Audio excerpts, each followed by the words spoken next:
ವಿದ್ಯಾರ್ಥಿ ಮಿತ್ರರೇ, ನಾವು ಈ ದಿವಸ ಚರ್ಚಿಸುವಿಕೆ ಅಂತಕ್ಕಂಥ ವಿಷಯದ ಬಗ್ಗೆ ತಿಳಿದುಕೊಳ್ಳೋಣ. So you already know some of the techniques which you people can use during the process of teaching. Today let us discuss about the one of the important technique which we can use in the process of teaching, which is named as discussing. So oftenly you people use in the classroom. So ಬಹಳಷ್ಟು ಬಾರಿ ನೀವು ವಿದ್ಯಾರ್ಥಿಗಳು ನಿಮಗೆ ನೀವೇ ಮಾತಾಡ್ತಾ ಇರ್ತೀರಾ. So ನಾನು ಅವಾಗ ಸಾಕಷ್ಟು ಬಾರಿ ಹೇಳ್ತಾ ಇರ್ತೇನೆ, ಮಾತಾಡಬೇಡಿ ಅಂತೇಳಿ. ಸೊ ನೀವು ಕೆಲವೊಂದು ಸಂದರ್ಭದಲ್ಲಿ ವಿದ್ಯಾರ್ಥಿಗಳು ಹೇಳ್ತಾರೆ, ನಾವು ಮಾತಾಡ್ತಿಲ್ಲ ಸರ್, ಚರ್ಚೆ ಮಾಡ್ತಾ ಇದ್ದೀವಿ ಅಂತೇಳಿ. ಸೊ ಚರ್ಚೆ ಅನ್ನೋದು ಬೇರೆ, ಇಬ್ಬರು ವಿದ್ಯಾರ್ಥಿಗಳು ಮಾತಾಡೋದು ಬೇರೆ. ಸೊ ಈ ದಿವಸ ಚರ್ಚೆ ಅಂದ್ರೆ ಏನು, ಚರ್ಚಿಸುವಿಕೆ ಅಂತಕ್ಕಂಥ ತಂತ್ರಜ್ಞಾನ ಅವಶ್ಯಕತೆ ಇದೆನಾ ನಮಗೆ ಅನ್ನೋದ್ರ ಬಗ್ಗೆ ಹೆಚ್ಚಿನ ಮಾಹಿತಿಯನ್ನ ತಿಳಿದುಕೊಳ್ಳೋಣ. ಸೊ ಈ ಒಂದು ಅವಧಿ ಮುಗಿದ ನಂತರ, so at the end of this topic the student will able to define the discussion method, and also they will come to know about the characteristics of discussion, types of discussion method, and also appropriate use of discussion method, as well as advantages of this discussion method, and also planning how you have to conduct the discussion method. Here we will discuss the different steps which we have to follow while using this technique. Okay, ಅಂದ್ರೆ ವಿದ್ಯಾರ್ಥಿಗಳು ಕೊನೆಯಲ್ಲಿ ಈ ಅವಧಿ ಮುಗಿದ ನಂತರ ಚರ್ಚೆ ಅಂದ್ರೆ ಏನು, ಚರ್ಚಿಸುವಿಕೆ ಅಂದ್ರೆ ಏನು ಅನ್ನೋದನ್ನ ವ್ಯಾಖ್ಯಾನಿಸಲು ಶಕ್ತನಾಗ್ತಾನೆ. ಸೊ ಅದೇ ರೀತಿ ಗುಣಲಕ್ಷಣಗಳನ್ನ ತಿಳಿದುಕೊಳ್ತಾನೆ, ಅದೇ ರೀತಿ ವಿಧಗಳು ಟೈಪ್ಸ್ ಇದನ್ನ ತಿಳ್ಕೊಳ್ತಾನೆ, ಮತ್ತೆ ಆ ಒಂದು ಚರ್ಚಿಸುವಿಕೆ ವಿಧಾನದ ಸೂಕ್ತ ಬಳಕೆಯನ್ನ ತಿಳಿದುಕೊಳ್ಳುತ್ತಾನೆ ಮತ್ತು ಅನುಕೂಲಗಳನ್ನ ತಿಳಿದುಕೊಳ್ಳುತ್ತಾನೆ ಈ ಒಂದು ವಿಧಾನದ. ಮತ್ತೆ ಯೋಜನೆಯನ್ನ, ಯಾವ ರೀತಿ ಹಂತಗಳು, ಯಾವ ಹಂತದಲ್ಲಿ ನಾವು ಯಾವ ರೀತಿ ಬಳಸಬೇಕು ಅನ್ನೋದ್ರ ಬಗ್ಗೆ ಇಲ್ಲಿ ತಿಳಿದುಕೊಳ್ತಾನೆ. ಸೊ ನಾವು ಈಗ ಏನು ಚರ್ಚಿಸುವಿಕೆ ಅಂದ್ರೆ ಏನು ಅನ್ನೋದ್ರ ಬಗ್ಗೆ ತಿಳ್ಕೋಣ. Let us see what you mean by discussion. So actually this discussion method is derived from the word discuss. So this word, English word discuss, so discuss is an English word. So this English word discuss is derived from a Latin root discutere, means shake or strike. Shake means shaking the knowledge of the students, not shaking the body of the students. ಅಂದ್ರೆ ವಿದ್ಯಾರ್ಥಿಗಳನ್ನ ಅಲಗಾಡಿಸುವುದಲ್ಲ. So ವಿದ್ಯಾರ್ಥಿಗಳ ಮನಸ್ಸೇನಿದೆ, ಆ ಮನಸ್ಸು ಅಥವಾ ಜ್ಞಾನ ಅದನ್ನ ಅಲಗಾಡಿಸುವುದಾಗಿದೆ. Okay, so ಅಂದ್ರೆ ಈ ಚರ್ಚೆ ಅಂತಕ್ಕಂಥ ಒಂದು ಪದ ಇಂಗ್ಲಿಷ್ ಡಿಸ್ಕಸ್ ಅಂತಕ್ಕಂಥ ಪದಕ್ಕೆ ಸಮಾನಾರ್ಥಕ ಪದವಾಗಿದ್ದು, ಸೊ ಇದು ಲ್ಯಾಟಿನ್ ಮೂಲ ಭಾಷೆ ಅಂತಕ್ಕಂಥ ಡಿಸ್ಕ್ರೂಟೆಯಿಂದ ತೆಗೆದುಕೊಂಡಿದ್ದಾರೆ. ಸೊ ಅಂದ್ರೆ ಡಿಸ್ಕ್ರೂಟೆ ಅಂತಂದ್ರೆ ಅಲುಗಾಡಿಸುವುದು ಅಥವಾ ಹೊಡೆಯುವುದು ಅಂತಂದ್ರೆ it is not that beating, striking ಅಂದ್ರೆ ಸ್ಟ್ರೈಕಿಂಗ್ ದೇರ್ ನಾಲೆಡ್ಜ್. ಓಕೆ, ಅಂದ್ರೆ ಅವರ ಒಂದು ಜ್ಞಾನವನ್ನು ಎಚ್ಚರಿಸುವುದು ಅಂತೇಳಿ ಕರಿಬಹುದಾಗಿದೆ. So simply we can say that discussion is an activity of sitting and talking about a specific subject.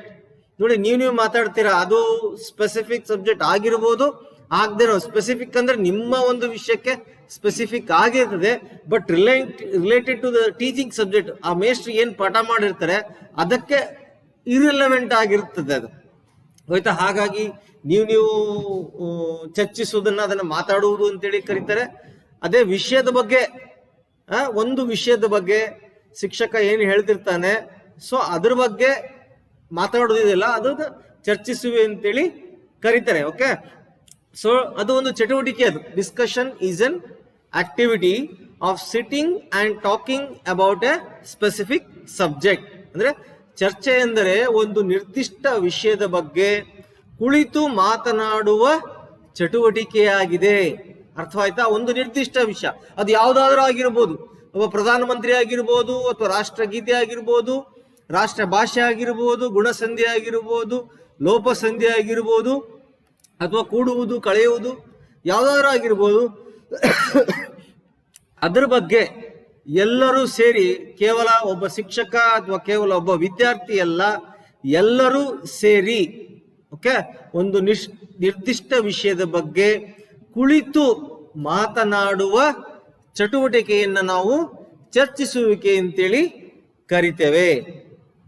Okay, so discussion method is the means by which people share experiences, ideas and attitudes. Yes, we can see their involvement of attitudes also. ಗೊತ್ತಾ, ಅವರ ಒಂದು ಅಭಿವ್ಯಕ್ತತನವನ್ನು ಕೂಡ ನಾವು ಕಾಣಬಹುದಾಗಿದೆ, ಅದನ್ನ ತೊಡಗಿಸಿಕೊಳ್ಳೋದು. Okay, so ಇಲ್ಲಿ ಏನಾಗ್ತದೆ ಅಂತಂದ್ರೆ, what happens, the peoples sit together and share their experiences regarding to a particular subject or particular aspects, or share their ideas and attitudes. ಅಂದ್ರೆ attitudes ಅಂದ್ರೆ they may like or they may not like. ಈಗ ಒಂದು ವಿಷಯದ ಬಗ್ಗೆ, ಈಗ ಪ್ರಧಾನಮಂತ್ರಿ ಬಗ್ಗೆ ಚರ್ಚೆ ಮಾಡ್ತಾ ಇರ್ತೀವಿ ನಾವು, ಆ ಪ್ರಧಾನಮಂತ್ರಿಯನ್ನ ಅವನು ಇಷ್ಟಪಡ್ಬೋದು, ಇಷ್ಟಪಡದೇ ಇರಬಹುದು, ಅದು ಅವನ ಆಟಿಟ್ಯೂಡ್ ಆಗ್ತದೆ. Okay, he may like or he may not like. ಯಾವುದೋ ಒಂದು ಡಿಶ್ ಆಗಿರ್ಬೋದು, ತಿಂಡಿ ಅಥವಾ ಒಂದು ಪದಾರ್ಥ ಆಗಿರ್ಬೋದು, ಆ ಪದಾರ್ಥ ಅಥವಾ ಒಂದು ವಾತಾವರಣ, ಚಳಿಗಾಲ ಅಥವಾ ಬೇಸಿಗೆಗಾಲ, ಮಳೆಗಾಲ, ಸೊ ಇದ್ರ ಬಗ್ಗೆ ನಾವು ಚರ್ಚೆ ಮಾಡ್ತಾ ಇರ್ತೀವಿ ಅಂತ ಇಟ್ಕೊಳ್ಳಿ.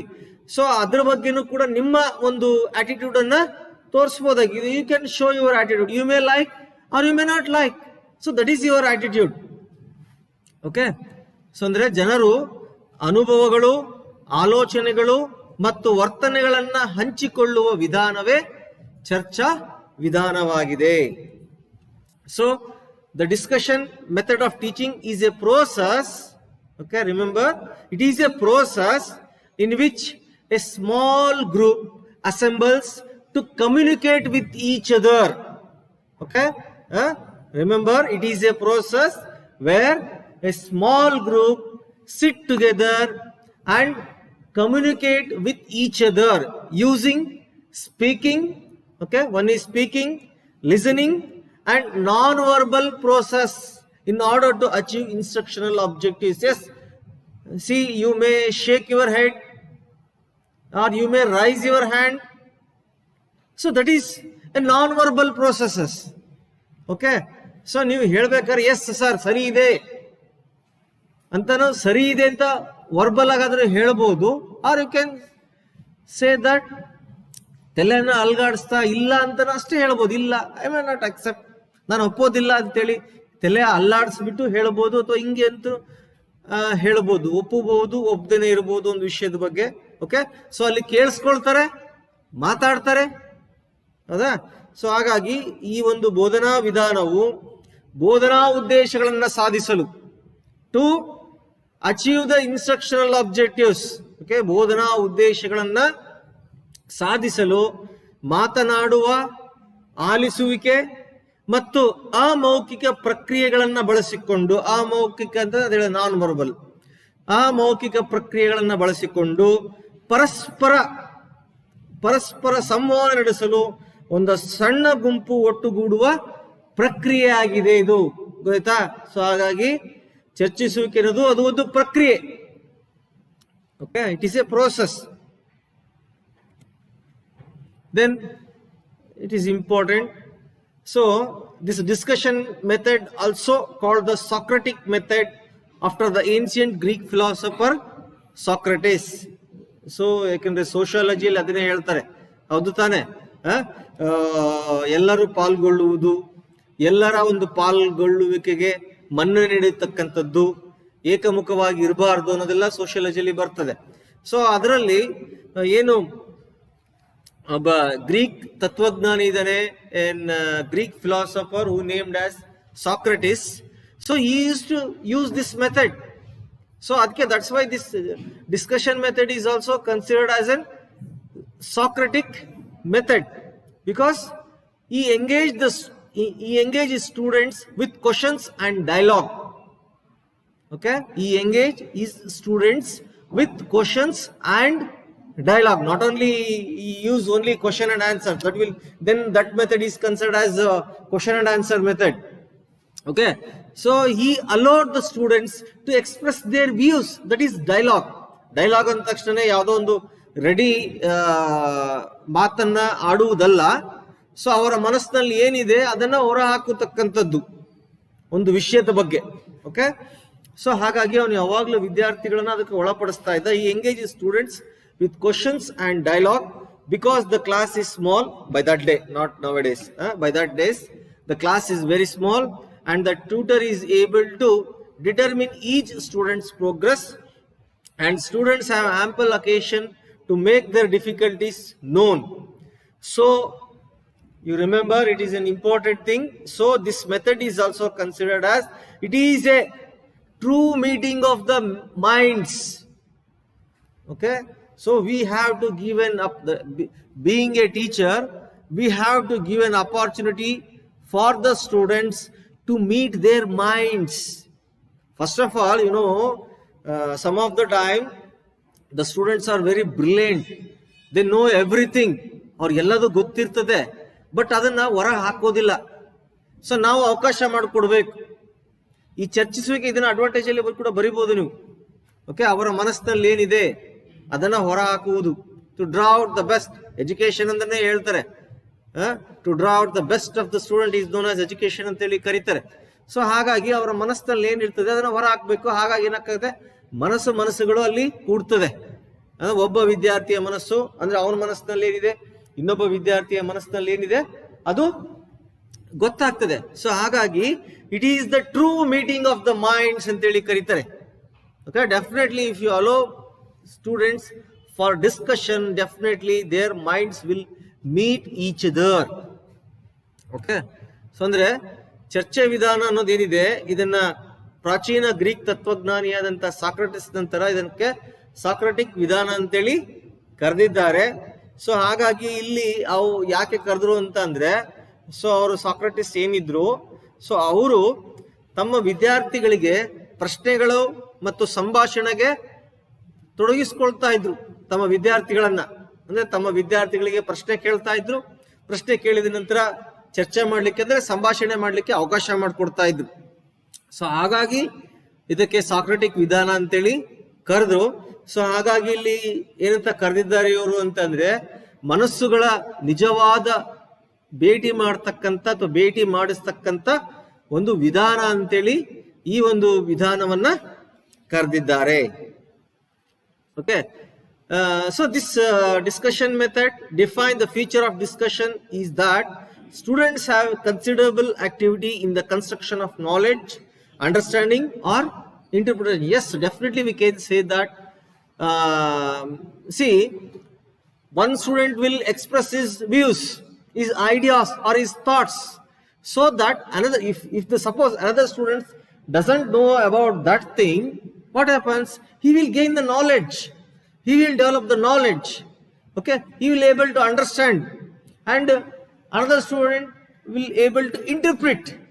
So hagagi, so this method leads to construction of knowledge, understanding or interpretation.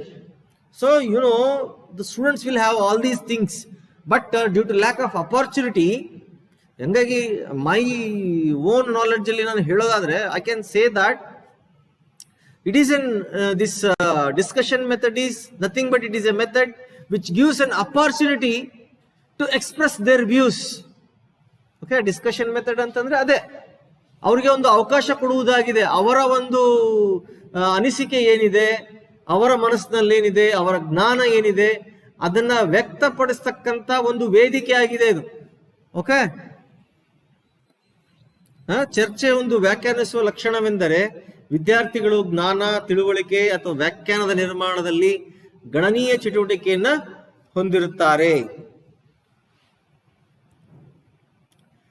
ಮತ್ತೆ we can see some of the things which is essential for discussion method. ಅಂದ್ರೆ ಕೆಲವೊಂದು ಅವಶ್ಯಕವಾಗಿ, ಅಂದ್ರೆ ಈ ಚರ್ಚಾ ವಿಧಾನದಲ್ಲಿ ನಾವು ಏನನ್ನ ನೋಡಬಹುದು ಅಥವಾ ಏನನ್ನ ಕಾಣ್ತೇವೆ ಅನ್ನೋದನ್ನ ಈಗ ನೋಡೋದಾದ್ರೆ, ಮೊದಲನೇದಾಗಿ it requires interaction between students and teachers. It is must, it is essential. So discussion ಅಂತಂದ್ರೆ ಬರೇ ಕೇವಲ it is not that only exchange of views between the students only. The teacher also involved in the process of this discussion. Okay, ಯಾಕೆಂತಂದ್ರೆ ವಿದ್ಯಾರ್ಥಿಗಳು ಕೆಲವೊಂದು ಸಂದರ್ಭದಲ್ಲಿ ಏನಾಗ್ತದೆ, sometimes what happens, the students can express anything.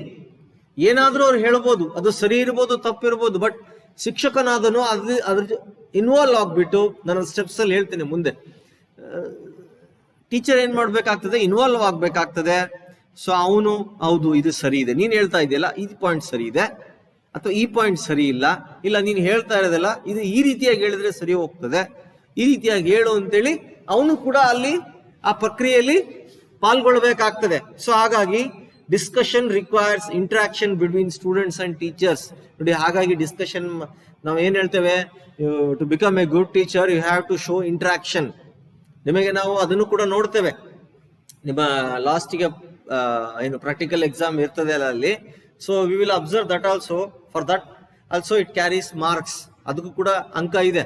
ಅಂದ್ರೆ ನೀವು ಯಾವ ರೀತಿ interact ಮಾಡ್ತಾ ಇದ್ದೀರಾ ಮಕ್ಕಳೊಂದಿಗೆ, ಬರೀ ಕೇವಲ ಪ್ರಶ್ನೆ ಕೇಳೋದು ಉತ್ತರ ಪಡೆಯೋದಲ್ಲ, ಆಯ್ತಾ. ಸೊ ಅದೇ ರೀತಿ ಈ ಒಂದು ಡಿಸ್ಕಷನ್ ಮೆಥಡ್ ಅಲ್ಲೂ ಕೂಡ ಇಟ್ ರಿಕ್ವೈರ್ಸ್ ಇಂಟ್ರಾಕ್ಷನ್, ಅಂದ್ರೆ ಚರ್ಚೆಗೆ ವಿದ್ಯಾರ್ಥಿಗಳು ಮತ್ತು ಶಿಕ್ಷಕರ ನಡುವೆ ಸಂವಾದದ ಅಗತ್ಯವಿದೆ. It is very essential. ಮತ್ತೆ discussion involves two-way communication between participants. In the classroom situation, a teacher and students will participate in discussion.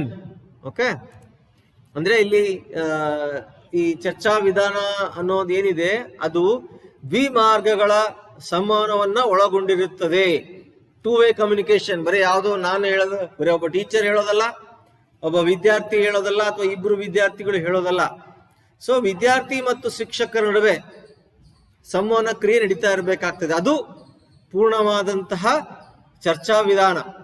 Okay ನೀವೇ ಡಿಸ್ಕಸ್ ಮಾಡಿ ಅನ್ನೋದು ಚರ್ಚೆ ಅಲ್ಲ, ನೀವೇ ಮಾತಾಡೋದು ಚರ್ಚೆ ಅಲ್ಲ. ನಾನು ಅದಕ್ಕೆ ನಿಮ್ಗೆ ಯಾವಾಗ್ಲೂ ಹೇಳ್ತಾ ಇರ್ತೀನಿ, ಏನ್ ಮಾತಾಡ್ತಾ ಇದ್ರೆ ನಮಗೂ ಹೇಳಿ, ಐ ವಿಲ್ ಆಲ್ಸೋ ಇನ್ವಾಲ್ವ್ ಅಂತೇಳಿ ಹೇಳೋದು ಅದಕ್ಕೆ. Then during discussion, the teacher spends some time listening while the students spend some time talking. Yes, of course we can see this thing. ಇದನ್ನ ಕ್ಯಾರೆಕ್ಟರಿಸ್ಟಿಕ್ಸ್ ಅಂತ ಹೇಳಿ ತಪ್ಪಾಗ್ಲಿಕ್ಕಿಲ್ಲ. What are the characteristics of discussion method? You can write these things. Okay, ಇದನ್ನ ಬರಿಬಹುದು. So ಇಲ್ಲಿ what happens? The teacher spends some time listening while the students spend some time talking. ವಿದ್ಯಾರ್ಥಿಗಳು ಹೇಳ್ತಾರೆ, ಶಿಕ್ಷಕ ಕೇಳಿಸ್ಕೊಳ್ತಾನೆ. ಚರ್ಚೆ ಸಮಯದಲ್ಲಿ ವಿದ್ಯಾರ್ಥಿಗಳು ಸ್ವಲ್ಪ ಸಮಯ ಮಾತನಾಡುವಾಗ ಮತ್ತು ಶಿಕ್ಷಕರು ಸ್ವಲ್ಪ ಸಮಯ ಕೇಳಿಸಿಕೊಳ್ಳಲು ಕಳೆಯುತ್ತಾರೆ. Okay, so already we have discuss the meaning or the definition of discussion. Once again, just highlight the meaning of the discussion method. You already know these things. Discussion method of teaching is a group activity. Remember, it is a group activity involving the teacher and the student to define the problem and seek its solution. Okay, defining the problem and finding the solution to particular thing, particular problem. Okay, problem ಅಂತಂದ್ರೆ ಸಮಸ್ಯೆ ಅಲ್ಲ, ಒಂದು ವಿಷಯ ಅಂತ ಹೇಳ್ಬೋದು ನಾವು. ಒಂದು ವಿಷಯದ ಬಗ್ಗೆ ಚರ್ಚಿಸ್ತಕ್ಕಂಥದ್ದು, ಅದಕ್ಕೆ ಪರಿಹಾರವನ್ನ ಹುಡುಕಿಕೊಳ್ತಕ್ಕಂಥದ್ದು. ಯಾಕೆ ಉಪ್ಪು ಹೊರಗಡೆ ಇಟ್ರೆ ಅದು ಕರಗುತ್ತದೆ ಅಂತ ಒಂದು ಅಂಶವನ್ನ, ಅದನ್ನು ಪ್ರಾಬ್ಲಮ್, ಸಮಸ್ಯೆಯನ್ನ ಶಿಕ್ಷಕ ಮುಂದಿಡ್ತಾನೆ, ವಿದ್ಯಾರ್ಥಿಗಳು ತಮ್ಮ ಅನಿಸಿಕೆಗಳನ್ನ ಹೇಳ್ತಾರೆ. Okay, at the end coming to conclusion. Okay, ಬೋಧನಾ ವಿಧಾನವು ಸಮಸ್ಯೆಯನ್ನು ವ್ಯಾಖ್ಯಾನಿಸಲು ಮತ್ತು ಅದರ ಪರಿಹಾರವನ್ನು ಹುಡುಕಲು ಶಿಕ್ಷಕ ಮತ್ತು ವಿದ್ಯಾರ್ಥಿಯನ್ನು ಒಳಗೊಂಡ ಗುಂಪು ಚಟುವಟಿಕೆಯಾಗಿದೆ. It is A group activity, ಗುಂಪು ಚಟುವಟಿಕೆ. Remember this thing. Okay, so discussion method is also described as A constructive process. Okay, remember, constructive process involving listening, thinking, as well as the speaking ability of the student. Everyone cannot discuss. Who have more ability, they will involve, or he will involve, or he or she will involve. Okay, so ಈ ಚರ್ಚಾ ವಿಧಾನವನ್ನ ಆಲಿಸುವ, ಯೋಚಿಸುವ ಮತ್ತು ವಿದ್ಯಾರ್ಥಿಯು ಮಾತನಾಡುವ ಸಾಮರ್ಥ್ಯವನ್ನು ಒಳಗೊಂಡ ರಚನಾತ್ಮಕ ಪ್ರಕ್ರಿಯೆ ಎಂದು ವಿವರಿಸಲಾಗಿದೆ. ಅದನ್ನು ರಚನಾತ್ಮಕ ಪ್ರಕ್ರಿಯೆ ಅಂತ ಕರೀಬೋದು. ಯಾಕೆ ಅಂತಂದ್ರೆ ಇಲ್ಲಿ ಸಾಕಷ್ಟು ಅಂಶಗಳು ರಚನೆ ಆಗ್ತದೆ. ಯಾಕೆಂತಂದ್ರೆ ಸುಮ್ಮನೆ ಹಾಗೆ ರಚನೆ ಆಗೋದಿಲ್ಲ. ವಿದ್ಯಾರ್ಥಿಗಳು ಆಲೋಚಿಸುತ್ತಾರೆ. ಈಗ ಒಂದು ಚರ್ಚೆ ಮಾಡ್ಬೇಕಾದ್ರೆ ಹಂಗೆ ಹೇಳ್ಬಿಡ್ತೀನಿ ನಾನು, ವಿದ್ಯಾರ್ಥಿಗಳು ಹಂಗೆ ಹೇಳ್ತಾರೆ, ಇಲ್ಲ, ದೇ ವಿಲ್ ಥಿಂಕ್. ಓಕೆ, ಆಲೋಚನೆ ಮಾಡ್ತಾರೆ, ಮತ್ತೆ ಕೇಳಿಸ್ಕೊಳ್ತಾರೆ, ಆಲಿಸ್ತಾರೆ. ಫಸ್ಟ್ ಆಲಿಸ್ತಾರೆ, ಆಮೇಲೆ ಯೋಚನೆ ಮಾಡ್ತಾರೆ. ಯಾಕಂದ್ರೆ ಒಬ್ಬ ವಿದ್ಯಾರ್ಥಿ ಏನೋ ಹೇಳ್ತಾನೆ, ಅದನ್ನ ಅವ್ನು ಕೇಳಿಸ್ಕೊಳ್ದಾನೆ ಮುಂದೆ ಹೇಳೋ ಆಗಿಲ್ಲ. First they have to listen, then they has to think, yes, what he has said, is it is right or wrong, or he has said something else, ಬೇರೆ ಏನಾದರೂ ಹೇಳಿದಾರ ಏನು ಅನ್ನೋದನ್ನ they has to think. Okay, usually during classroom discussion the instructor will first lecture for a certain amount of time. ಇದು process. ಇದು ಹೇಗೆ ನಡೀತಿದೆ ಅನ್ನೋದನ್ನ ಹೇಳೋದಾದ್ರೆ, first the teacher or the instructor will give a lecture for certain period of time. After the lecture ends, the instructor or the teacher asks students few questions requiring them to answer with concrete examples and reflect on their understanding of the topic. So ನೋಡಿ, ಈ ರೀತಿ ನಡೀತಿದೆ. In this way the discussion will happen. Okay, ಅಂದ್ರೆ ಯಾವುದೇ ಒಂದು ಸಂಕೀರ್ಣವಾದಂತಹ ಒಂದು ಅಂದ್ರೆ first ಏನಂತಾನೆ, ಶಿಕ್ಷಕ ಏನ್ ಮಾಡ್ತಾನೆ, ವಿವರಿಸ್ತಾನೆ. ಒಂದು ವಿಷಯವನ್ನ ವಿವರಣೆ ನೀಡ್ತಾನೆ ಅಥವಾ ಉಪನ್ಯಾಸ ನೀಡೋದಾಗಿರ್ಬೋದು. ಈಗ ಕೆಮಿಕಲ್ ರಿಯಾಕ್ಷನ್, ರಾಸಾಯನಿಕ ಕ್ರಿಯೆಗಳು ಅಂದ್ರೆ ಏನು ಅನ್ನೋದನ್ನ ಅವನು ಮೊದಲು ಹೇಳ್ತಾನೆ. ಸೊ ಹೇಳ್ಬಿಟ್ಟು ವಿದ್ಯಾರ್ಥಿಗಳೇ ಅವಕಾಶ ಮಾಡ್ಕೊಡ್ತಾನೆ. ಓಕೆ, ಈಗ ನೀನ್ ಹೇಳಪ್ಪ, ನೀನೇನು ಅರ್ಥ ಮಾಡ್ಕೊಂಡಿದೀಯಾ, ಅವನು ಹಿಂಗೆ ಆಗ್ತದೆ ಅಂತ ಹೇಳ್ತಾನೆ. ಹಾಗಿದ್ರೆ ಒಂದು ಉದಾಹರಣೆ ಕೊಡು. ಸೊ ಅವನು ಉದಾಹರಣೆ ಕೊಡೋದ್ರ ಆಧಾರದ ಮೇಲೆ ಅವನು ಏನು ಆ ದಿವಸದ ಪಾಠವನ್ನ ಅರ್ಥ ಮಾಡ್ಕೊಂಡಿದ್ದಾನೆ. ಈಗ ಗುಣಸಂಧಿ ಅಂತ ಅಂದ್ರೆ ಏನು ಅನ್ನೋದನ್ನ ನಾನು ಶಿಕ್ಷಕ ಹೇಳ್ತಕ್ಕಂಥದ್ದು. ಹೇಳಾದ ನಂತರ ಅವನು ಮತ್ತೊಮ್ಮೆ ವಿದ್ಯಾರ್ಥಿಗಳಿಂದ ಕೇಳಿಸೋದು, ಹೇಳಪ್ಪ, ನೀನೇನ್ ತಿಳ್ಕೊಂಡಿದ್ಯಾ ಗುಣಸಂಧಿ, ನೀನೇನ್ ತಿಳ್ಕೊಂಡಿದ್ಯಾ. ಸೊ ಈಗ ನೀನ್ ಹೇಳ್ತಾ ಇದೆಯಲ್ಲ, ಇದು ಹೀಗೆ ಆಗ್ಬೇಕು, ಈ ಪದ ಹೋಗ್ಬಿಟ್ಟು ಈ ಅಕ್ಷರ ಬರಬೇಕು ಅಂತ ಹೇಳ್ತಾ ಇದೆಯಲ್ಲಪ್ಪ, ಇದಕ್ಕೆ ಒಂದು ಉದಾಹರಣೆ ಕೊಡು. ಆಯ್ತಾ? ಇದು ಜಸ್ಟ್ ಇನ್ಸ್ಟ್ರಕ್ಷನ್ ಟೀಚರ್ ಕೊಡ್ತಾ ಇರೋದು, ವಿದ್ಯಾರ್ಥಿ ಹೇಳ್ತಾ ಇರ್ತಾನೆ. ಹಾಗಾಗಿ ಅದು ಚರ್ಚೆ ನಡೀತದೆ ಅಲ್ಲಿ. ಶಿಕ್ಷಕ ವಿದ್ಯಾರ್ಥಿ ಅಥವಾ ವಿದ್ಯಾರ್ಥಿ ಒಬ್ಬ ವಿದ್ಯಾರ್ಥಿ ಒಂದು ಉದಾಹರಣೆ ಕೊಟ್ರೆ ಇನ್ನೊಬ್ಬ ವಿದ್ಯಾರ್ಥಿ ಇನ್ನೊಂದು ಉದಾಹರಣೆ ಕೊಡ್ತಕ್ಕಂಥದ್ದು. ಯಾಕೆ ನೀನು ಅದನ್ನ ಪದ ಹೇಳ್ದೆ ಹೇಳಪ್ಪ ಅಂದಾಗ ಅವನು ಈ ಒಂದು ಪದದಲ್ಲಿ ಈ ಅಕ್ಷರದ ಬದಲಾಗಿ ಈ ಅಕ್ಷರ ಬರ್ತದೆ ಅಂತೇಳಿ ಹೇಳ್ತಕ್ಕಂಥದ್ದು. ಅದು ಚರ್ಚಾ ವಿಧಾನ. ಓಕೆ, ಸಾಮಾನ್ಯವಾಗಿ ತರಗತಿಯ ಚರ್ಚೆಗಳ ಸಮಯದಲ್ಲಿ ಬೋಧಕನು ಮೊದಲು ಒಂದು ನಿರ್ದಿಷ್ಟ ಸಮಯದವರೆಗೆ ಉಪನ್ಯಾಸ ನೀಡುತ್ತಾನೆ. ಉಪನ್ಯಾಸವು ಕೊನೆಗೊಂಡ ನಂತರ ಬೋಧಕನು ವಿದ್ಯಾರ್ಥಿಗಳಿಗೆ ದೃಢವಾದ ಉದಾಹರಣೆಗಳೊಂದಿಗೆ ಉತ್ತರಿಸಲು ಮತ್ತು ವಿಷಯದ ಬಗ್ಗೆ ಅವರ ತಿಳುವಳಿಕೆಯನ್ನ ಪ್ರತಿಬಿಂಬಿಸಲು ಅಗತ್ಯವಿರತಕ್ಕಂಥ ಪ್ರಶ್ನೆಯನ್ನ ಕೇಳ್ತಾನೆ. And that means in such a way the teacher has to present the problem ಅಥವಾ in the form of a question so that it depict what they have understood. ಅವನು ಏನು ಅರ್ಥ ಮಾಡ್ಕೊಂಡಿದ್ದಾನೆ ಅನ್ನೋದನ್ನ ಹೇಳುವ ರೀತಿಯಲ್ಲಿ ಇರಬೇಕಾಗ್ತದೆ. Okay, so next coming to the steps in the discussion method. Okay, it is very essential. ಸುಮ್ಮನೆ ಹಾಗೆ as and when we can't use this discussion method, there should be proper planning. ಸರಿಯಾದಂತಹ ಯೋಜನೆಯನ್ನ ಹಾಕೊಳ್ಬೇಕಾಗ್ತದೆ. ಯೋಜನೆ ಇಲ್ಲದೆ ಏನು ಮಾಡಲಿಕ್ಕೆ ಸಾಧ್ಯ ಇಲ್ಲ. ಸೊ ಇಲ್ಲಿ first phrasing the discussion questions. Okay, so once the topic is selected, then the questions should be carefully phrased to the group. ಅಂದ್ರೆ ಪ್ರಶ್ನೆಯನ್ನ ಏನ್ ಮಾಡ್ಬೇಕಾಗ್ತದೆ, ವಿನ್ಯಾಸಗೊಳಿಸಬೇಕಾಗ್ತದೆ. ಚರ್ಚೆಗೆ ಅವಕಾಶ ನೀಡ್ತಕ್ಕಂಥದ್ದು ಕೇವಲ ಎಸ್ ಆರ್ ನೋ ಅಲ್ಲ, ಅಥವಾ ಅದರ ಹೆಸರೇನು ಅಂತ ಅಲ್ಲ, ಯಾಕೆ ಆ ಹೆಸರಿಟ್ಟು ಅಂದ್ರೆ in such a way we have to ask the question which should leads to the discussion. Sir ಹಾಗಿದ್ರೆ ಅದು ಪ್ರಶ್ನೋತ್ತರ ವಿಧಾನ ಅಂತೇಳಿ ಕೇಳ್ಬೋದು. ಬರೀ ನೇರವಾಗಿ ಉತ್ತರ ಪಡೆಯಲು ಪ್ರಶ್ನೆಗಳನ್ನ ನಾವು ಕೇಳ್ತೇವಲ್ಲ, ಅದು ಪ್ರಶ್ನೋತ್ತರ ವಿಧಾನ ಬರ್ತದೆ. ಇಲ್ಲಿ ಏನಾಗ್ತದೆ ಅಂತಂದ್ರೆ, ಸೊ ನಾವು ಪ್ರಶ್ನೆಗಳನ್ನ ಅದಕ್ಕೆ ಬೇಕು, ಯೋಚನೆ ಮಾಡ್ಕೋಬೇಕಾಗ್ತದೆ. ಫಸ್ಟ್ ಸ್ಟೆಪ್ ಇದು, ಮೊದಲ ಹಂತನೇ ಇದು. ಸರಿಯಾಗಿ ಪ್ರಶ್ನೆಯನ್ನ ವಿನ್ಯಾಸಗೊಳಿಸಬೇಕಾಗ್ತದೆ. ಯಾವ ರೀತಿ ಅಂತಂದ್ರೆ, ಅದು ವಿದ್ಯಾರ್ಥಿಗಳಿಗೆ ಚರ್ಚೆಗೆ ಅವಕಾಶ ಮಾಡಿಕೊಡುವ ನಿಟ್ಟಿನಲ್ಲಿ ಪ್ರಶ್ನೆಗಳನ್ನ ರಚಿಸಬೇಕಾಗ್ತದೆ. In such a way the teacher has to construct the question which should leads for discussion. Okay, then outlining the topic. Once an acceptable question is phrased, then the teacher should start writing the aspect of the question which he feels are important. That means he has to write over the blackboard. Okay, let us reaction, chemical reaction. Okay, ಅಷ್ಟೇ ಬರ್ತಾ ಇದೆಯಲ್ಲ ಅದು, ಅವಲಿಂದ ಅಷ್ಟೇ ಬರ್ತಾ ಇತ್ತಾ, full ಬರ್ತಾ ಇಲ್ಲ.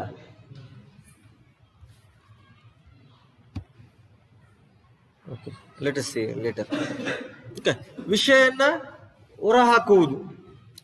ಒಮ್ಮೆ ಸ್ವೀಕಾರ ಪ್ರಶ್ನೆಯನ್ನ ನುಡಿಗಟ್ಟು ಮಾಡಿದ ನಂತರ ಶಿಕ್ಷಕರು ಮುಖ್ಯವೆಂದು ಭಾವಿಸುವ ಪ್ರಶ್ನೆಯ ಅಂಶವನ್ನ ಬರೆಯಲು ಪ್ರಾರಂಭಿಸಬೇಕು. Okay,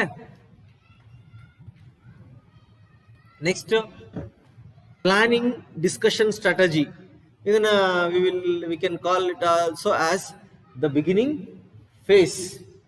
Okay, at this stage the teacher should determine what type of discussion he will intend to launch. ಅಂದ್ರೆ ಯಾವ ರೀತಿ ಪ್ರಶ್ನೆ ಕೇಳಬೇಕು ಅನ್ನೋದ್ರ ಬಗ್ಗೆ ಆಲೋಚನೆ ಮಾಡಬೇಕಾಗ್ತದೆ. ಸೊ ಇದನ್ನ ಆರಂಭಿಕ ಹಂತ ಅಂತೇಳಿ ಕೂಡ ಕರೀತಾರೆ. ಚರ್ಚೆಯ ಕಾರ್ಯತಂತ್ರವನ್ನ ಉತ್ತೇಜಿಸುವುದು, ಇದನ್ನ ಆರಂಭಿಕ ಹಂತ ಅಂತೇಳಿ ಕರೀಬಹುದಾಗಿದೆ. ಈ ಹಂತದಲ್ಲಿ ಶಿಕ್ಷಕರು ಯಾವ ರೀತಿಯ ಚರ್ಚೆಯನ್ನ ಪ್ರಾರಂಭಿಸಲು ಉದ್ದೇಶಿಸುತ್ತಾರೆ ಎಂಬುದನ್ನ ನಿರ್ಧರಿಸಬೇಕು. The teacher has to think which type of question I have to ask. ಅವಾಗಲೇ ಹೇಳಿದೆ ನಾನು, ಕೇವಲ ಎಸ್ ಆರ್ ನೋ ಅಂತ ಅಲ್ಲ. ಸೊ ಅದು ನಾನು ಈ ಪ್ರಶ್ನೆ ಕೇಳ್ತೇನೆ, ಈ ಪ್ರಶ್ನೆ ಕೇಳಿದ್ರೆ ವಿದ್ಯಾರ್ಥಿಗಳು ತಮ್ಮ ಆಲೋಚನೆ ವ್ಯಕ್ತಪಡಿಸ್ತಾರ, ಅದು ಅವರಲ್ಲಿ ಪ್ರೇರೇಪಣೆ ತರಬೇಕು. ಆ ರೀತಿ ರಚನೆ ಮಾಡಬೇಕಾಗ್ತದೆ ಪ್ರಶ್ನೆ. Okay, next the middle phase, ಮಧ್ಯ ಹಂತ. Planning discussion strategy. To plan the middle phase of the discussion, it is best to prepare a set of central questions which the teacher believes need to be answered. ಅಂದ್ರೆ ಇಲ್ಲಿ ಮಧ್ಯದಲ್ಲಿ ಶಿಕ್ಷಕ ಆಲೋಚನೆ ಮಾಡ್ಕೋಬೇಕಾಗ್ತದೆ. ಮಧ್ಯದಲ್ಲಿ ನಾನು ಏನ್ ಹೇಳ್ಬೇಕಾಗ್ತದೆ. ಈಗ ವಿದ್ಯಾರ್ಥಿ ನಾವು ಬರೇ ಪ್ರಶ್ನೆ ರಚನೆ ಮಾಡೋದು ಅಷ್ಟೇ ಅಲ್ಲ, we have to think what will be the response of the students. ವಿದ್ಯಾರ್ಥಿಗಳಿಂದ ಏನ್ ಪ್ರಕ್ರಿಯೆ ಬರ್ಬೋದು ಅದನ್ನು ಕೂಡ ಆಲೋಚನೆ ಮಾಡ್ಕೋಬೇಕಾಗ್ತದೆ ನಾವು. ಸೊ ಹಾಗಾದಾಗ ಮಾತ್ರ ನಾವು ಒಬ್ಬ ಉತ್ತಮ ಶಿಕ್ಷಕರಾಗ್ತೇವೆ, ಇಲ್ಲ ಅಂತಂದ್ರೆ ಸಾಧ್ಯ ಇಲ್ಲ. ನಾವು ಅದನ್ನು ಕೂಡ ಆಲೋಚನೆ ಮಾಡಬೇಕು. In that way also we have to think in what way they will express their views. ಅವಾಗ ನಾನೇನ್ ಕೇಳಬೇಕು, ಈಗ ಈ ರೀತಿಯಾಗಿ ಬಂದ್ರೆ ನಾನು ಏನ್ ಕೇಳಬೇಕು, ಈ ರೀತಿಯಾಗಿ ಬಂದ್ರೆ ನಾನೇನ್ ಕೇಳಬೇಕು, ಈ ರೀತಿಯಾಗಿ ಬಂದ್ರೆ ಏನ್ ಕೇಳಬೇಕು. ಈ ಆಯಾಮದಲ್ಲಿ ಆಲೋಚನೆ ಮಾಡಿದ್ರೆ ನಾನು ಮರು ಪ್ರಶ್ನೆಯನ್ನೇನಾದ್ರು ಹಾಕ್ಬೇಕಾ, ಅಥವಾ ನಾನೇನಾದ್ರು ಸಮಜಾಯಿಷಿ ನೀಡಬೇಕಾ. Yes, there is need. Sometimes in the middle the teacher has to justify their opinions. Okay, or else the teacher has to ensure their response. ಈಗ ಮಧ್ಯದಲ್ಲಿ ಒಬ್ಬ ವಿದ್ಯಾರ್ಥಿ ಅವನು ಸರಿದಾರಿಯಲ್ಲಿ ಅವನ ಒಂದು ವ್ಯೂಸ್ ಅನ್ನ ಹೇಳ್ತಾ ಇಲ್ಲ ಅಂತಂದ್ರೆ ನಾವು ಸ್ಟಾಪ್ ಮಾಡ್ಬಿಟ್ಟು ಇಲ್ಲ ಇಲ್ಲ ಇಲ್ಲ ಆಗ ಆಲೋಚನೆ ಮಾಡ್ಬೇಡ, ಈಗ ಆಲೋಚನೆ ಮಾಡು ಅಂತ ಹೇಳಬೇಕಾಗ್ತದೆ, ಅಥವಾ ಮರು ಪ್ರಶ್ನೆಯನ್ನ ಹಾಕ್ಬೇಕಾಗ್ತದೆ. ಸೊ ಇದೆಲ್ಲ ಎಸೆನ್ಷಿಯಲ್. ಓಕೆ, ಯೋಜನಾ ಚರ್ಚೆಯ ಕಾರ್ಯತಂತ್ರ ಮಧ್ಯಮ ಹಂತ ಅಂತೇಳಿ ಕರೆದಿದ್ದಾರೆ. ಚರ್ಚೆಯ ಮಧ್ಯಮ ಹಂತವನ್ನು ಯೋಜಿಸಲು ಶಿಕ್ಷಕರು ಉತ್ತರಿಸಬೇಕಾದ ಕೇಂದ್ರ ಪ್ರಶ್ನೆಗಳ ಗುಂಪನ್ನ ಸಿದ್ಧಪಡಿಸಿಕೊಳ್ಳುವುದು ಉತ್ತಮ. Next end phase, planning discussion strategy. At the end phase, has three important parts. One is drawing conclusion, second one is recapitulation, and last one is launching new activities. Okay, ಇದು ಅಂತಿಮ ಅಂತೇಳಿ ಕರೀತಾರೆ. ಸೊ ಅಂತಿಮ ಹಂತದಲ್ಲಿ ಮೂರು ಪ್ರಮುಖವಾದಂತ ಅಂಶವನ್ನು ಅದು ಒಳಗೊಂಡಿದೆ. ಒಂದು ತೀರ್ಮಾನಕ್ಕೆ ಬರುವುದು, ಏನ್ ಚರ್ಚೆ ಮಾಡಿದ್ರು ಅದರಿಂದ ಏನಾಯ್ತು ಅಂತೇಳಿ coming to an conclusion. Okay, ಒಂದು ತೀರ್ಮಾನಕ್ಕೆ ಬರತಕ್ಕಂಥದ್ದು. ನಂತರ ಪುನರಾವರ್ತನೆಯನ್ನ ಮಾಡ್ತಕ್ಕಂಥದ್ದು, ಇದು ಕೂಡ ಎಸೆನ್ಷಿಯಲ್. ಅಂದ್ರೆ ಅದೇ ಇದನ್ನ ಮತ್ತೊಬ್ಬ ವಿದ್ಯಾರ್ಥಿ ಏನ್ ಹೇಳ್ತಾನೆ ಅಂತೇಳಿ ಕೇಳ್ತಕ್ಕಂಥದ್ದು. ಮತ್ತೆ ಹೊಸ ಚಟುವಟಿಕೆಗಳನ್ನ ಪ್ರಾರಂಭಿಸುವುದು, ಅದು ಯಾವ್ದಾರ ಆಗಿರ್ಬೋದು. ಹೊಸ ಚಟುವಟಿಕೆ ಅಂತಂದ್ರೆ ಮರುಪ್ರಶ್ನೆ ಹಾಕೋದಾಗಿರ್ಬೋದು, ಅಥವಾ ಶಿಕ್ಷಕ ತನ್ನ ವಿವರಣೆಯನ್ನ ಮುಂದುವರಿಸುವಂತದ್ದಾಗಿರ್ಬೋದು, ಯಾವ್ದಾರ ಆಗಿರ್ಬೋದು. ಆಯ್ತಾ? So next, types of discussion, ವಿಧಗಳು, ಚರ್ಚೆಯ ವಿಧಗಳು. So one is symposium. Okay, I think you may have heard this word, symposium. Panel discussion, informal group discussion, and formal group discussion. This both informal and formal group discussion come under the same category, but it has a difference. Okay, let us discuss one by one. Okay, ಚರ್ಚೆಯ ವಿಧಗಳಲ್ಲಿ ನೋಡಿದ್ರೆ, ಒಂದು ವಿಚಾರ ಸಂಕಿರಣ, symposium. I think ನೀವೆಲ್ಲ participate ಮಾಡಿರ್ತೀರಾ, ಭಾಗವಹಿಸಿರ್ತೀರಾ. ವಿಚಾರ ಸಂಕಿರಣದಲ್ಲಿ ಏನಾಗ್ತದೆ ನೆನ್ಪು ಮಾಡ್ಕೊಳ್ಳಿ. ವಿಚಾರ ಸಂಕಿರಣ, ಫಲಕ ಚರ್ಚೆ, ಪ್ಯಾನಲ್ ಡಿಸ್ಕಷನ್, ಅನೌಪಚಾರಿಕ ಗುಂಪು ಚರ್ಚೆ, ಔಪಚಾರಿಕ ಗುಂಪು ಚರ್ಚೆ. Let us see what you mean by symposium. Symposium means it is very simple. ಏನಾಗ್ತದೆ, ನೀವು ಯೋಚನೆ ಮಾಡಿದ್ದೀರಾ? ಯಾರಾದ್ರೂ ಪಾಲ್ಗೊಂಡಿದ್ದೀರಾ ವಿಚಾರಣಾ ಸಂಕಿರಣದಲ್ಲಿ? ನೋಡಿ, ಅದಕ್ಕೆ ವಿಚಾರ ಸಂಕಿರಣ ಬೇರೆ, ಕಾನ್ಫರೆನ್ಸ್ ಇದು ಎಂಥದ್ದು ವರ್ಕ್ಶಾಪ್ ಬೇರೆನೆ. ನೀವೆಲ್ಲ ಹೇಳ್ತೇವೆ ಸರ್, ಸೆಮಿನಾರ್ ಅಂತೇಳಿ ಕರಿತೇವೆ. International seminar, international conference, workshop ಅಂತೇಳಿ ಎಲ್ಲ ಬರ್ತದೆ. ಸೊ ಅಲ್ಲಿ ಏನೇನಾಗ್ತದೆ, ಸಿಂಪೋಸಿಯಂ ಅಲ್ಲಿ ಏನಾಗ್ತದೆ? Nothing but this is seminar. So in this type of discussion, 3 or more persons present their views on a several sided question or topic.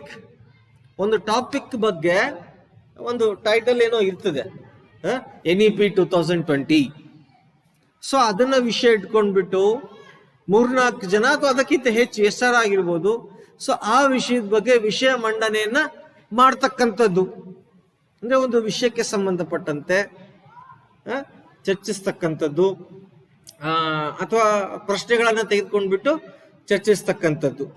Okay, so ಇಲ್ಲಿ ಈ ರೀತಿಯ ಚರ್ಚೆಯಲ್ಲಿ 3 ಅಥವಾ ಅದಕ್ಕಿಂತ ಹೆಚ್ಚು ಜನರು ಹಲವಾರು ಬದಿಯ ಪ್ರಶ್ನೆ ಅಥವಾ ವಿಷಯದ ಬಗ್ಗೆ ತಮ್ಮ ಅಭಿಪ್ರಾಯಗಳನ್ನ ಪ್ರಸ್ತುತ ಪಡಿಸುತ್ತಾರೆ. Next, group discussion. So group discussions are organized in 2 forums, that is formal group discussion, ಔಪಚಾರಿಕ ಗುಂಪು ಚರ್ಚೆ, then informal group discussion, ಅನೌಪಚಾರಿಕ ಗುಂಪು ಚರ್ಚೆ. ಇದು ಮರ್ತ್ಬಿಟ್ಟಲ್ಲ, panel discussion. Panel discussion is also similar to symposium. So ಅಲ್ಲಿ ಏನಾಗ್ತದೆ ಅಂತಂದ್ರೆ, ಅಟ್ ಎ ಟೈಮ್ ಒಂದೇ ವಿಷಯದ ಬಗ್ಗೆ. ಸೊ ಸಿಂಪೋಸಿಯಂಗೂ ಪ್ಯಾನಲ್ ಡಿಸ್ಕಷನ್ಗೂ ಏನ್ ವ್ಯತ್ಯಾಸಪ್ಪ ಅಂತಂದ್ರೆ, ಸಿಂಪೋಸಿಯಂ ಅಲ್ಲಿ ಏನಾಗ್ತದೆ ಅಂತಂದ್ರೆ ಸಬ್ ಥೀಮ್ಸ್, ಮೇನ್ ಥೀಮ್ ಒಂದೇ ಇರುತ್ತೆ. ಸಬ್ ಕಾನ್ಸೆಪ್ಟ್ಸ್, ಬೇರೆ ಬೇರೆ ಕಾನ್ಸೆಪ್ಟ್ಸ್ಗೆ ಹಲವಾರು ತಮ್ಮ ತಮ್ಮ ತಮ್ಮ ಅಭಿಪ್ರಾಯಗಳನ್ನ ವ್ಯಕ್ತಪಡಿಸ್ತಕ್ಕಂಥದ್ದು. ಪ್ಯಾನಲ್ ಡಿಸ್ಕಷನ್ ಅಲ್ಲಿ ಏನಾಗ್ತದೆ ಅಂತಂದ್ರೆ, ಒಂದೇ ವಿಷಯದ ಬಗ್ಗೆ ಎಲ್ಲ ಎಕ್ಸ್ಪರ್ಟ್ಗಳು ತಮ್ಮ ಅಭಿಪ್ರಾಯವನ್ನ ಮಂಡಿಸ್ತಕ್ಕಂಥದ್ದು. Okay, expressing their views on the same topic. Okay, that is panel discussion. So formal group discussion means, in formal group discussion there is a discussion where leader and there are several resource members who represent special skills and specialized knowledge. Okay, so ಅಲ್ಲಿ leader ಇರ್ತಾರೆ, formal group discussion ಅಲ್ಲಿ ಮತ್ತೆ ಎಕ್ಸ್ಪರ್ಟ್ಸ್ಗಳು ಇರ್ತಾರೆ. Okay, ಒಂದು particular subject ಬಗ್ಗೆ ಎಕ್ಸ್ಪರ್ಟ್ಗಳು ಇರ್ತಾರೆ. So ಅದಕ್ಕೆ formal group discussion ಅಂತೇಳಿ ಕರಿತೇವೆ. ಓಕೆ, ಸೊ ಔಪಚಾರಿಕ ಗುಂಪು ಚರ್ಚೆಯಲ್ಲಿ ನಾಯಕನಿರ್ತಾನೆ ಮತ್ತು ವಿಶೇಷ ಕೌಶಲ್ಯಗಳು ಮತ್ತು ವಿಶೇಷ ಜ್ಞಾನವನ್ನ ಪ್ರತಿನಿಧಿಸ್ತಕ್ಕಂಥ ಹಲವಾರು ಸದಸ್ಯರನ್ನ ನಾವು ಇಲ್ಲಿ ನೋಡಬಹುದಾಗಿದೆ. ಅದು ಫಾರ್ಮಲ್ ಗ್ರೂಪ್ ಡಿಸ್ಕಷನ್ ಅಂತೇಳಿ ಕರೀತಾರೆ, ಔಪಚಾರಿಕ ಗುಂಪು ಚರ್ಚೆ ಅಂತೇಳಿ ಕರಿತೇವೆ. Informal group discussion. Here the student is the leader of the discussion activities. Students themselves become a leader of the discussion activities. With the help of the students can develop leadership qualities among them. Okay, so ಇಲ್ಲಿ ಏನಾಗ್ತದೆ, so ವಿದ್ಯಾರ್ಥಿಗಳೇ ನಾಯಕರಾಗೋದ್ರಿಂದ so ಅವರಲ್ಲಿ ನಾಯಕತ್ವ ಗುಣವನ್ನ ಬೆಳೆಸಬಹುದಾಗಿದೆ. Okay, so ಇಲ್ಲಿ ವಿದ್ಯಾರ್ಥಿ ಚರ್ಚಾ ಚಟುವಟಿಕೆ ನಾಯಕನಾಗಿರ್ತಾನೆ. ಇದರ ಸಹಾಯದಿಂದ ವಿದ್ಯಾರ್ಥಿಗಳು ಅವರಲ್ಲಿ ನಾಯಕತ್ವ ಗುಣವನ್ನ ಬೆಳೆಸಿಕೊಳ್ಳಬಹುದಾಗಿದೆ. So this is about the types of discussion.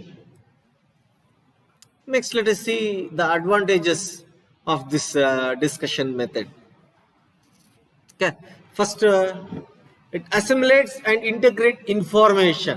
Yes, we can see the main important advantage of this is ಇದು ಒಂದು ಮಾಹಿತಿಯನ್ನ ಕಲೆ ಹಾಕ್ತದೆ.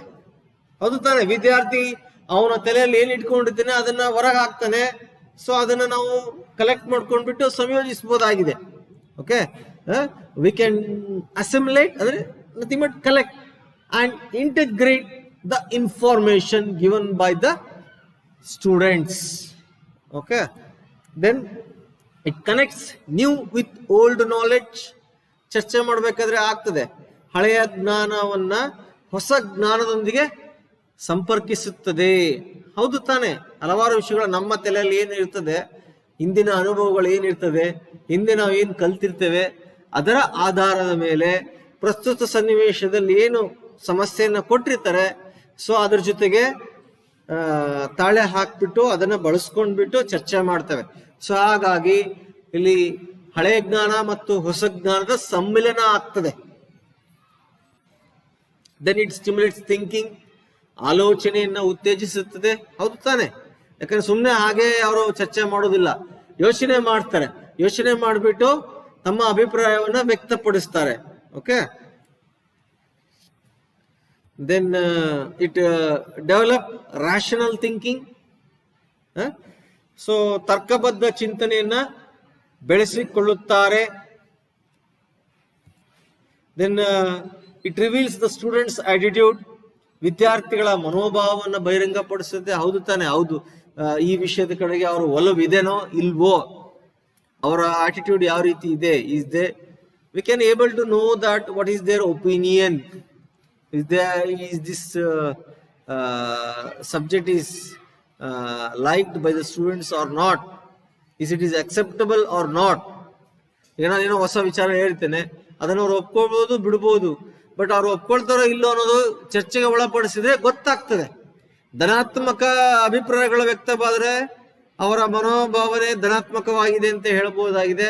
ಋಣಾತ್ಮಕ ಅಭಿಪ್ರಾಯಗಳು ವ್ಯಕ್ತವಾದರೆ ಅವರ ಮನೋಭಾವನೆ ಋಣಾತ್ಮಕವಾಗಿದೆ ಅಂತೇಳಿ ನಾವು ಹೇಳಬಹುದಾಗಿದೆ. ಮತ್ತೆ it helps in evaluating problems. ಮೌಲ್ಯಮಾಪನ ಅಂದ್ರೆ ಒಂದು ಸಮಸ್ಯೆಗಳನ್ನ ಮೌಲ್ಯಮಾಪನ ಮಾಡಲು ಇದು ಸಹಾಯ ಮಾಡುತ್ತದೆ. ಮತ್ತೆ ಇಟ್ ಇನ್ಕ್ರೀಸ್ ಇಂಟ್ರೆಸ್ಟ್, ಆಸಕ್ತಿಯನ್ನ ಹೆಚ್ಚಿಸಿಕೊಳ್ಳುತ್ತಾರೆ. ವಿದ್ಯಾರ್ಥಿಗಳು ಈ ಒಂದು ವಿಧಾನದಲ್ಲಿ ತಮ್ಮನ್ನು ತಾವು ತೊಡಗಿಸಿಕೊಳ್ಳುವುದರ ಮೂಲಕ ಆಸಕ್ತಿಯನ್ನ ಹೆಚ್ಚಿಸಿಕೊಳ್ತಾರೆ. ಈಗ ನೋಡಿ, ಈಗ ನೀವೆಲ್ಲ ಸುಮ್ಮನೆ ಕೂತಿದ್ದೀರಾ, I am not involve you people in the discussion method. So ನಿಮಗೆ ಆಸಕ್ತಿ ಇದ್ರ ಕಡೆ ಇರಬಹುದು, ಇರದೇನೆ ಇರಬಹುದು, ಬೇರೆ ರೀತಿಯ ಆಲೋಚನೆ ಮಾಡೋ ಸಾಧ್ಯತೆ ಇರ್ತದೆ. ಅದೇ ನಾನು ನಿಮಗೆ ಆಕ್ಟಿವ್ ಆಗಿ ಈ ಒಂದು ಪ್ರಕ್ರಿಯೆಯಲ್ಲಿ ತೊಡಗಿಸ್ಕೊಂಡ್ರೆ ಅಂದ್ರೆ ಏನಾಗ್ತದೆ, ಖಂಡಿತವಾಗಿಯೂ ಕೂಡ ನೀವು ಇದರ ಕಡೆ ಗಮನ ಹರಿಸ್ತೀರಾ, ಆಸಕ್ತಿ ಖಂಡಿತ ಬರ್ತದೆ. ಸೊ ಹಾಗಾಗಿ ಚರ್ಚಾ ವಿಧಾನವನ್ನು ನಾವು ಬಳಸ್ಕೊಡ್ಬೇಕಾಗ್ತದೆ. It develop understanding in students. ವಿದ್ಯಾರ್ಥಿಗಳಲ್ಲಿ ತಿಳುವಳಿಕೆಯನ್ನ ಅಂದ್ರೆ ವಿದ್ಯಾರ್ಥಿಗಳು ತಿಳುವಳಿಕೆಯನ್ನ ಬೆಳೆಸಿಕೊಳ್ಳುತ್ತಾರೆ. ಅಥವಾ ಇಲ್ಲಿ ಸೆಂಟೆನ್ಸ್ ತಪ್ಪಿದೆ. ವಿದ್ಯಾರ್ಥಿಗಳಲ್ಲಿ ತಿಳುವಳಿಕೆಯನ್ನ ಬೆಳೆಸುತ್ತದೆ ಅಂತ ಆಗ್ಬಹುದು, ಅಥವಾ ವಿದ್ಯಾರ್ಥಿಗಳು ತಿಳುವಳಿಕೆಯನ್ನ ಬೆಳೆಸಿಕೊಳ್ಳುತ್ತಾರೆ, ಹಂಗೆ ಇದು ಮಾಡ್ಕೊಳ್ಳಿ. ಮತ್ತೆ ಡೆಮಾನ್ಸ್ಟ್ರೇಟ್ ಇಂಡಿಪೆಂಡೆನ್ಸ್ ಅಂದ್ರೆ ಸ್ವಾತಂತ್ರ್ಯದ ತನವನ್ನ ವ್ಯಕ್ತಪಡಿಸಲಿಕ್ಕೆ ಇದು ಅವಕಾಶ ಮಾಡಿಕೊಡ್ತದೆ, ಪ್ರಾತ್ಯಕ್ಷಿಕೆಯನ್ನ ನೀಡ್ತದೆ ಇದು. ಯಾಕಂದ್ರೆ ಇಂಡಿಪೆಂಡೆಂಟ್ಲಿ ದೇ ವಿಲ್, ಈಗ ನೀವು ನೋಡಿರ್ಬೋದು, some students are shy nature, it will provide an platform. ಅವರನಿಗೆ ಬಹಳ ನಾಚಿಕೆ ಸ್ವಭಾವದಲ್ಲಿರ್ತಾರೆ, ತಮಗೆ ಗೊತ್ತಿದ್ರು ಅವರು ಹೊರಗೆ ವ್ಯಕ್ತಪಡಿಸೋದಿಲ್ಲ. ಅವಾಗ ಏನಾಗ್ತದೆ, ಮಕ್ಕಳಿಗೆ ಸಾಕಷ್ಟು ಬಾರಿ ಗೊಂದಲಕ್ಕೆ ಒಳಗಾಗ್ಬಿಡ್ತಾರೆ. ಅದು ಸರಿ ಇದೆ, ನಾವು ತಪ್ಪಿದೆ, ನಾನು ಕೇಳಬೇಕಾಗಿತ್ತು, ಅದು ಸರಿ, ನಾವು ತಪ್ಪಿದೆ ಅನ್ನೋದು ಅವರ ಮನಸ್ಸಿನಲ್ಲೇ ಗೊಂದಲ ಉಂಟು ಮಾಡ್ಬಿಡ್ತದೆ. ಅದೇ ಡಿಸ್ಕಷನ್ ಮೆಥಡ್ಗೆ ಹೇಳಿದಾಗ ಅವ್ರೇನೋ ಅಭಿಪ್ರಾಯ ವ್ಯಕ್ತಪಡಿಸ್ತಾರೆ. ಆಗ ಶಿಕ್ಷಕನು ಅದನ್ನು ಹೇಳ್ತಾನೆ ತಾನೆ, ಇಲ್ಲ ನೀನ್ ಹೇಳ್ತಾರೆ ಸರಿ ಇದೆ ಅಥವಾ ನೀನ್ ಹೇಳ್ತಾರೆ ತಪ್ಪಿದೆ ಅಂತ ಹೇಳಿದಾಗ ಅವನು ತಪ್ಪು ಸರಿಯನ್ನ ಸರಿಪಡಿಸ್ಕೊಳ್ತಾನೆ. ಹಾಗಾಗಿ ಅವರಲ್ಲಿ ಇರತಕ್ಕಂಥ ಹೊರಗೆ ಹಾಕ್ಲಿಕ್ಕೆ ಅವಕಾಶ ಮಾಡಿಕೊಡ್ತದೆ. ಮತ್ತೆ it facilitate achievement in objectives. Yes, ಉದ್ದೇಶಗಳಲ್ಲಿ ಸಾಧನೆ ಅಂದ್ರೆ ಉದ್ದೇಶಗಳ ಸಾಧನೆಗೆ ಇದು ಅನುಕೂಲ ಮಾಡುತ್ತದೆ. ಏನು ಇನ್ಸ್ಟ್ರಕ್ಷನಲ್ ಆಬ್ಜೆಕ್ಟಿವ್ಸ್ ಇಟ್ಕೊಂಡಿರ್ತೇವೆ ಅದನ್ನ ಸಾಧಿಸ್ಲಿಕ್ಕೆ ಇದು ಅವಕಾಶ ಮಾಡಿಕೊಡ್ತದೆ. ಇಟ್ ಡೆವಲಪ್ ಕ್ರಿಟಿಕ್ಸ್, ವಿಮರ್ಶಕರನ್ನ ಇದು ಅಭಿವೃದ್ಧಿ ಪಡಿಸ್ತದೆ. ಹೌದು ತಾನೆ, yes sir, no no no no what you have said is wrong, it should be in this way ಹೇಳ್ತಾರೆ ವಿದ್ಯಾರ್ಥಿಗಳು. ಇಲ್ಲ, ಅವರು ಹೇಳಿದ್ದು ಈ ರೀತಿ ಸರಿ ಇದೆ ಸರ್, ಈ ರೀತಿ ಹೇಳಬಾರ್ದಿತ್ತು, ಇದು ಸರಿ ಇದೆ, ಇದು ಸರಿ ಇಲ್ಲ ಅಂತ ಹೇಳ್ತಾರೆ. ಅಂದ್ರೆ ವಿಮರ್ಶೆ ಮಾಡ್ತಕ್ಕಂಥದ್ದು ಒಂದು ಮನೋಭಾವನೆಯನ್ನು ಅವರು ಬೆಳೆಸಿಕೊಳ್ಳುತ್ತಾರೆ. ಮತ್ತೆ it develop the feelings of group work, ಗುಂಪು ಭಾವನೆಗಳನ್ನ ಇದು ಅಭಿವೃದ್ಧಿಪಡಿಸುತ್ತದೆ. Okay, it develop the feelings of group work. ಯಾಕೆಂತಂದ್ರೆ ಎಲ್ಲರೂ ಒಟ್ಟಿಗೆ ಅಲ್ಲಿ ಇನ್ವಾಲ್ವ್ ಆಗೋದ್ರಿಂದ ಒಂದು ಚಟುವಟಿಕೆಯಲ್ಲಿ ಆ ಒಂದು ಗ್ರೂಪ್ ಫೀಲಿಂಗ್ಸ್ ಅನ್ನೋದು ಬರ್ತದೆ. ಓಕೆ, ಇಟ್ ಪ್ರಮೋಟ್ ಕೋಆಪರೇಷನ್, ಸಹಕಾರವನ್ನು ಉತ್ತೇಜಿಸುವುದು. ಓಕೆ, ಇಟ್ ಡೆವಲಪ್ ಕ್ರಿಯೇಟಿವಿಟಿ, ಸೃಜನಶೀಲತೆಯನ್ನ ಅಭಿವೃದ್ಧಿಪಡಿಸುತ್ತದೆ. ಇಟ್ ಡೆವಲಪ್ ಟಾಲರೆನ್ಸ್, ಸಹಿಷ್ಣುತೆಯನ್ನ ಅಭಿವೃದ್ಧಿಪಡಿಸುತ್ತದೆ. ಎಸ್, ಅಂದ್ರೆ ಕೆಲವು ಟೈಮ್ ಏನಾಗ್ತದೆ, ಕ್ರಿಟಿಕ್ಸ್ ಎದುರಾಗ್ತದೆ. Sometimes the students will face the critics. So ಹೌದು, ಇಲ್ಲಾಂದ್ರೆ ಏನಾಗ್ತದೆ, ಅದು ನೇಚರ್ ಬೆಳೆಯಲೇ ಇದ್ರೆ ಕ್ರಿಟಿಕ್ಸ್ ಅನ್ನ ಅಕ್ಸೆಪ್ಟ್ ಮಾಡ್ಕೊಳ್ತಕ್ಕಂಥದ್ದು. ಬೇರೆ ಸಂದರ್ಭದಲ್ಲಿ ಏನಾಗ್ತದೆ, ಅದು ಅವನ ಮನಸ್ಸಿಗೆ ಆಘಾತವನ್ನು ಉಂಟು ಮಾಡ್ಬೋದು, ಅವನು ಅಕ್ಸೆಪ್ಟ್ ಮಾಡ್ಕೊಳ್ಳೋಕೆ ರೆಡಿ ಇರೋದಿಲ್ಲ.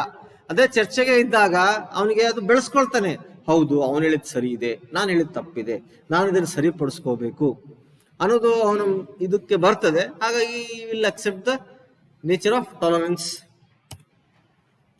It achieves higher order objectives, ಆಯ್ತಾ, ಉನ್ನತ ಕ್ರಮದ ಉದ್ದೇಶಗಳನ್ನ ಇದು ಸಾಧಿಸುತ್ತದೆ.